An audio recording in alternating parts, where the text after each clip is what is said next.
नमस्कार मित्रों, मैं सोनी रोड। पूरा शहर संकट में, गंदगी के ढेर लगे हुए हैं, कूड़े के अंबार लगे हुए हैं। लेकिन बड़ा सवाल यही है, कहां है वे लोग जो चुनाव के समय मेयर के साथ खड़े होकर वोट मांग रहे थे? कहां है भारतीय जनता पार्टी का वो संगठन जो कहता था विकास हम कराएंगे, वोट हमें दीजिए? लोगों ने क्या सिर्फ मेयर को वोट दी है? क्या अनिता अग्रवाल को लोगों ने चुना है? खाली लोगों ने वोट दिया भारतीय जनता पार्टी को, क्योंकि प्रत्याशी घोषित किया था भारतीय जनता पार्टी के द्वारा। वोट दी गई है संगठन के उन लोगों से जिन्होंने जाके लोगों से वोट मांगी है, हमें वोट दीजिए, हम विकास करेंगे।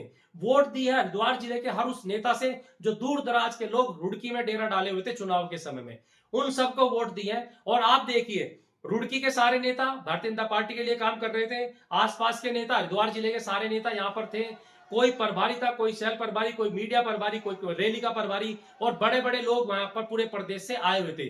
प्रदेश से छोड़िए, देश के नेता यहां पर थे। लेकिन जब शहर पर संकट आया, जब अनिता अग्रवाल पर संकट आया, जब मेयर पर संकट आया, जब नगर निगम पर संकट आया, तो ये लोग कहीं भी फ्रेम में दिखाई नहीं दे रहे हैं। सब के सब गायब है। ना भारतीय जनता पार्टी का संगठन कहीं प्रयास करता नजर आ रहा है, ना ही कोई बड़े नेता नजर आ रहे हैं। विधायक ने मुख्यमंत्री से मिलकर अपना एक नया, क्योंकि वो श्रेय लेने के चक्कर में वो अपनी तरफ से लगे हो, उन्होंने अपनी एक नया प्रयास किया था। लेकिन कहीं ना कहीं सूत्र बताते हैं कि मेयर और विधायक के बीच में भी आपसी तालमेल नहीं है। दोनों की राह अलग अलग है, दोनों अलग तरीके से प्रयास कर रहे हैं।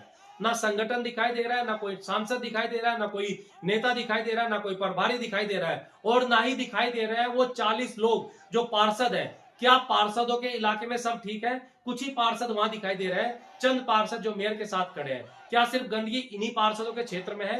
वे पार्षद जो यहाँ दिखाई नहीं दे रहे हैं, चाहे वो किसी भी पार्टी, क्या उस क्षेत्र में गंदगी नहीं है? क्या वहां पर हड़ताल नहीं है? सवाल उनसे भी पूछा जाएगा। 40 में से कुछ ही पार्षद क्यों, बाकी कहां है? क्या ये भी एक राजनीति है? क्या मेयर के खिलाफ कोई ऐसी इनके खिलाफ क्या मेयर के खिलाफ कुछ अलग तरह का कारनामा चल रहा है? क्योंकि राजनीति के मुद्दे अलग हो सकते हैं, लेकिन राजनीति सबकी अपनी होती है, सब अपने पदों के लिए प्रयासरत रहते हैं। अब जो नगर निगम में चल रहा है, इसके जिम्मेदार क्या सिर्फ मेयर को माना जाएगा?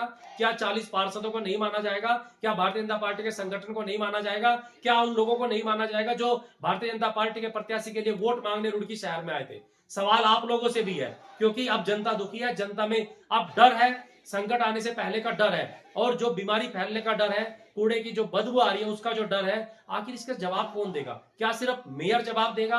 क्या अगली बार जब चुनाव होगा सिर्फ विधायक चुनाव लड़ेगा, बाकी संगठन गायब होगा? सवाल बहुत सारे, जवाब आपको देना पड़ेगा। धन्यवाद।